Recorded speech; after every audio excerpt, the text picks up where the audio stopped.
ताम हृदयेषु बुद्धि श्रद्धां सत्तां कुलजन प्रभवस्य लज्जां ताम त्वां नतः परिपालिते विश्वं त्वमेव माता च पिता त्वमेव बन्धुश्च सखा त्वमेव विद्या द्रव्यं त्वमेव सर्वं मम देवदेवः।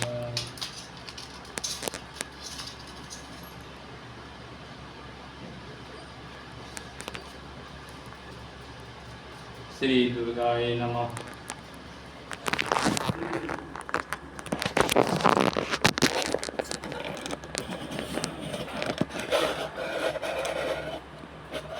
शतनाम प्रवच्छामि दृढस्य कमलानने यस्य प्रसाद मात्रेण दुर्गा प्रीता भवेत् सती। ओम सती साध्वी भव प्रीता भवानी भव मोचिनी आर्या दुर्गा जया चाद्या त्रिनेत्रा शूलधारिणी पिनाकधारिणी चित्रा चंद्रघंटा महातपा मनोबुद्धि अहंकार चित्ररूपा चिताचिती सर्वमंत्रमयी सत्ता सत्यानंद स्वरूपिणी अनंता भाविनी भाव्या भव्या भव्या सदा गतिः शांभवी देव माता च चिंता रत्न प्रिया सदा सर्वविद्या दक्ष कन्या दक्ष यज्ञ विनाशिनी अपर्णानेक वर्णा च पाटलावती पाटंबर परिधाना कमल मंजीर रंजनी अमीय विक्रमा क्रूरा सुंदरी सुर सुंदरी वन दुर्गा चा मातंगी मतंग मुनि पूजिता ब्राह्मी माहेश्वरी कौमारी वैष्णवी तथा चामुंडा चरुबाराही लक्ष्मीश्च पुरुषाकृति बिम्लोत्कर्षणी ज्ञानः कृत्या नित्या च बुद्धिदा बहुला बहुल प्रेमा सर्ववाहना निशुंभ शुंभ हननी महिषासुरमर्दनी मधुकैटभंत्री च चंडमुंड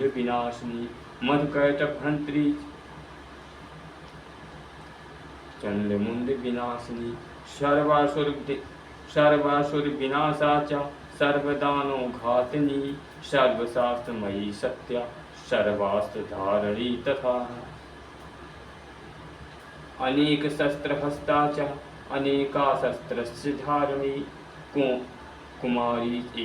कुमारी च कन्या च कैशोरी युवती यति आप्रौढ़ा च प्रौढ़ा च वृद्धमाता बलप्रदा महोदरी मुक्तकेशी घोररूपा महाबला अग्निज्वाला रौद्रमुखी कालरात्रिस्य तपस्विनी नारायणी भद्रकाली विश्वमाया जलोदरी शिवदूती कराली च अनंता परमेश्वरी कात्यायनी च सावित्री प्रत्यक्षा ब्रह्मवादिनी या इदं प्रपठ्ये नित्यं दुर्गानां शताष्टकं नासाध्यं विद्यते देवी त्रिषु लोकेषु पार्वती धनं धान्यं सुतं जायां हयं हस्तिनमेव च चतुर्वर्गं तथा चान्तु लभेन मुक्तिं च शाश्वतीं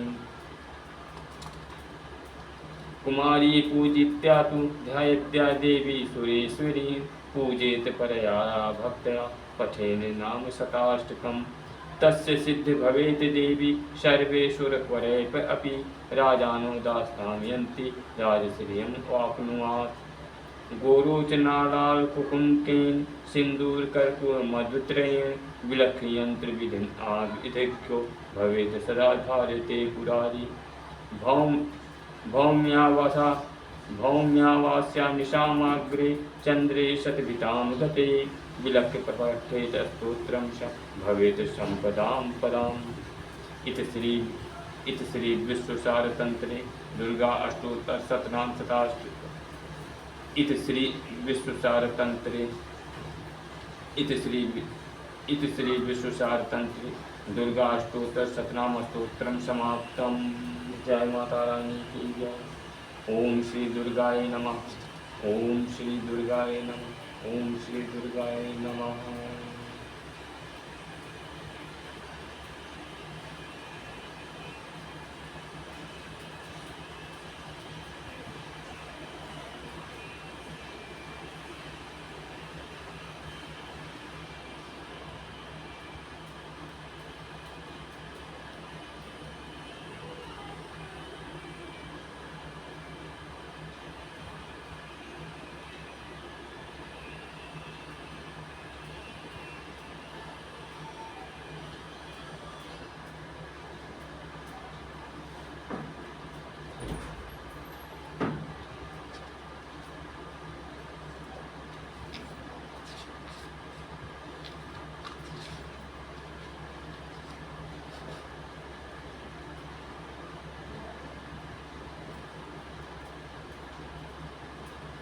श्री दुर्गाय नमः।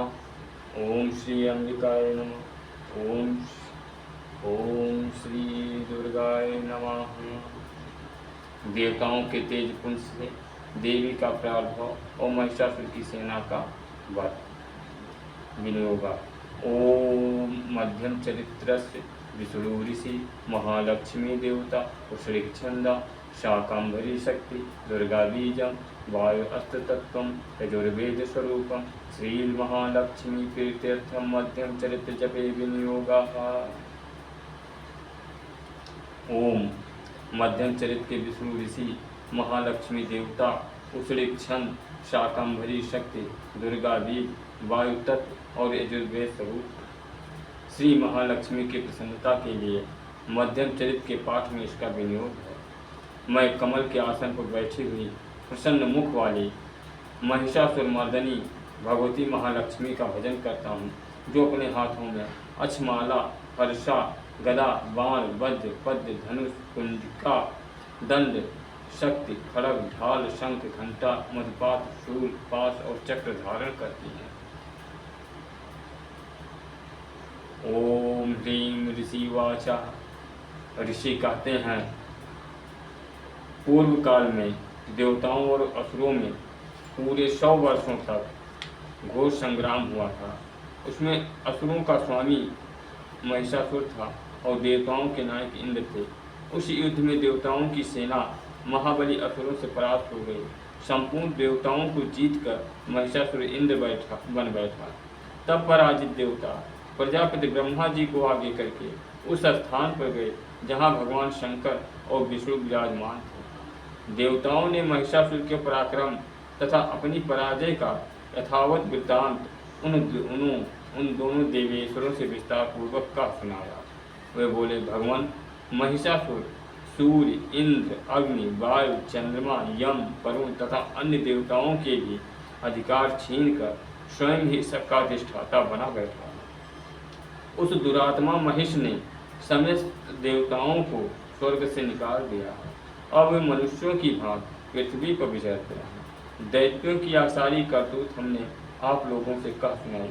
अब हम आपकी ही शरण में आए हैं, उसके वध का कोई उपाय सोचिए। जय भगवान। इस प्रकार देवताओं के वचन सुनकर भगवान विष्णु और शिव ने दैत्यों को बड़ा क्रोध किया। उनकी भौहें तन गई और मुंह टेढ़ा हो गया। तब अत्यंत कोप में भरे हुए चक्रपाण श्री हरि विष्णु के मुख से एक महान तेज प्रकट हुआ। इसी प्रकार ब्रह्मा शंकर तथा इंद्र आदि अन्य देवताओं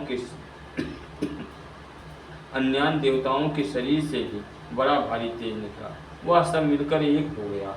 महान तेज का वह पुंज ज्वाज्वल्यमान पर्वत सा जान पड़ा।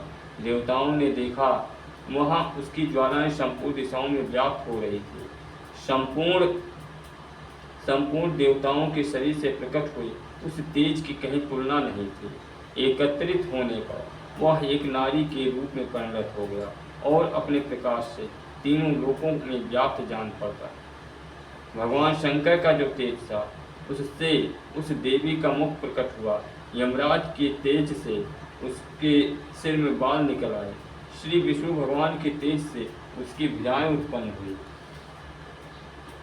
चंद्रमा के तेज से दोनों स्तनों का और इंद्र के तेज से मध्य भाग का प्रादुर्भाव हुआ। वरुण के तेज से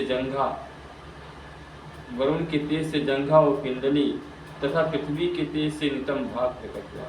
ब्रह्मा जी के तेज से दोनों चरण और सूर्य के तेज से उसकी अंगुलियां हुई। वसुओं के तेज से हाथों की अंगुलियां और कुबेर के तेज से नासिका प्रकट हुई।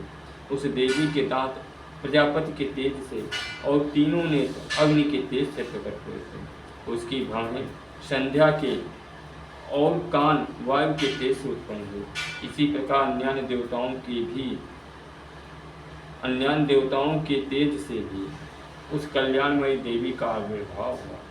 तदंतर समस्त देवताओं के तेजा पुंज से प्रकट हुई देवी को देखकर महिषासुर के सताए हुए देवता बहुत प्रसन्न हुए। जय माता रानी। पिनाकधारी भगवान शंकर ने अपने शूल से एक शूल निकाल कर उन्हें दिया। फिर भगवान विष्णु भी अपने चक्र से चक्र उत्पन्न करके भगवती को अर्पण किया। वरुण ने भी शंख भेंट किया।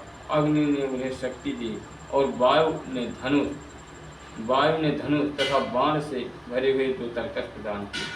सहस्र नेत्रों वाले देवराज इंद्र ने अपने वज्र से वज्र उत्पन्न करके दिया और ऐरावत हाथी से उतारकर 1 घंटा भी प्रदान किया।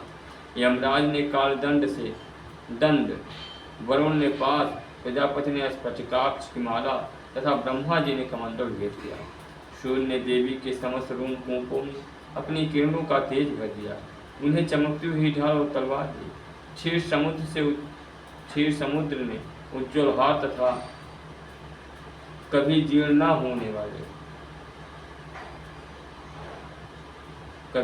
होने वाले 2 दिव्य वस्त्र भेंट किए।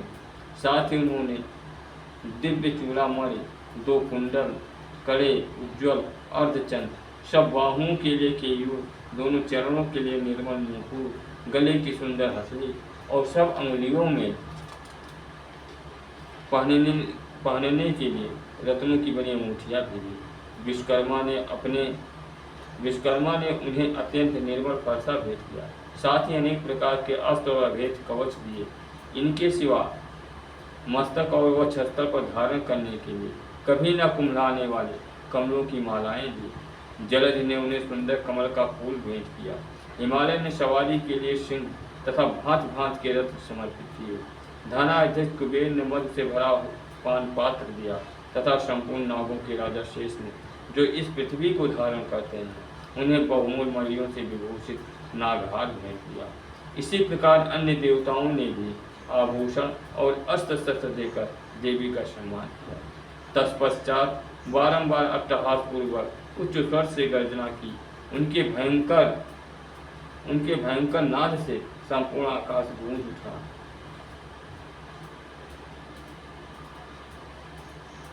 देवी का वह अत्यंत उच्च स्वर से किया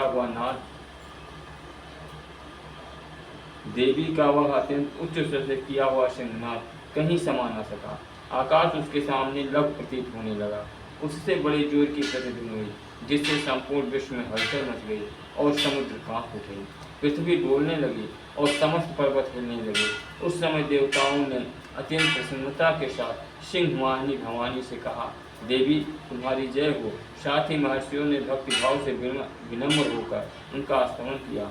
संपूर्ण त्रिलोकी को क्षोभग्रस्त देख दैत्यगण अपनी समस्त सेना को कवच आज से सुसज्जित कर हाथों में हथियार ले सहसा उसकर खड़े हो गए।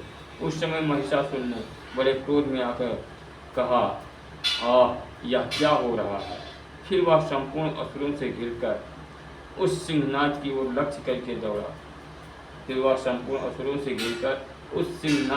लक्ष्य करके दौड़ा और आगे पहुंचकर उसने देवी को देखा, जो अपनी प्रभा से तीनों लोकों को प्रकाशित कर रही थी।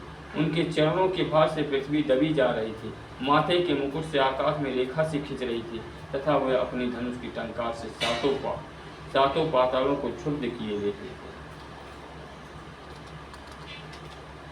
देवी अपनी हजारों भुजाओं से संपूर्ण दिशाओं को आच्छादित करके खड़ी थी। तदंतर उनके साथ दैत्यों का युद्ध छिड़ गया। नाना प्रकार के अस्त्र शस्त्रों के प्रहार से संपूर्ण दिशाएं उद्भाषित होने लगे। चिछुर नामक महान असुर महिषासुर सेना का नायक था। वह देवी के साथ युद्ध करने लगा। अन्य दैत्यों की चतुरंगणी सेना साथ लेकर चामर भी लड़ने लगा। 60,000 रथियों के साथ आकर उदग्र नामक महादैत्य ने लोहा लिया। 1 करोड़ रथियों को साथ लेकर महाहन नामक दैत्य युद्ध करने लगा, जिसके रोएं तलवार के समान तीखे थे। वह सिलोमा नामक महादैत्य 5 करोड़ रथी सैनिकों सहित युद्ध में आ डटा। 60 लाख रथियों से घिरा हुआ वास्कर नामक दैत्य भी उस युद्ध भूमि में लड़ने लगा। पारिवारिक नामक राक्षस हाथी सवारों घोड़सवारों के अनेक दलों को 1 करोड़ रथियों की सेना लेकर युद्ध करने लगा। विराल नामक दैत्य 5 अरब रथियों से घिरकर लोहा लेने लगा। इनके अतिरिक्त और भी हजारों महादैत्य रथ, हाथी और घोड़ों की सेना साथ लेकर वहां देवी के साथ युद्ध करने लगे। स्वयं महिषासुर उस रणभूमि में कोट सहस्त्र रथ, हाथी और घोड़ों की सेना से घिरा हुआ था। वे दैत्य देवी के साथ तोमर, भिंदपाल, शक्ति, मूषक, खड़ग, परश और पट्टिस आदि अस्त्र शस्त्रों का प्रहार करते हुए युद्ध कर रहे थे। कुछ दैत्यों ने उन पर शक्ति का प्रहार किया, कुछ लोगों ने पास फेंके तथा कुछ दूसरे दैत्यों ने खड़क प्रहार करके देवी को मार डालने का उद्योग किया। देवी ने भी क्रोध में भरकर खेल खेल में ही अपने अस्त्र शस्त्रों की वर्षा करके दैत्यों के वह समस्त अस्त्र शस्त्र काट दिए। उनके मुख पर परिश्रम या थकावट का रंच मात्र भी चिन्ह नहीं था। देवता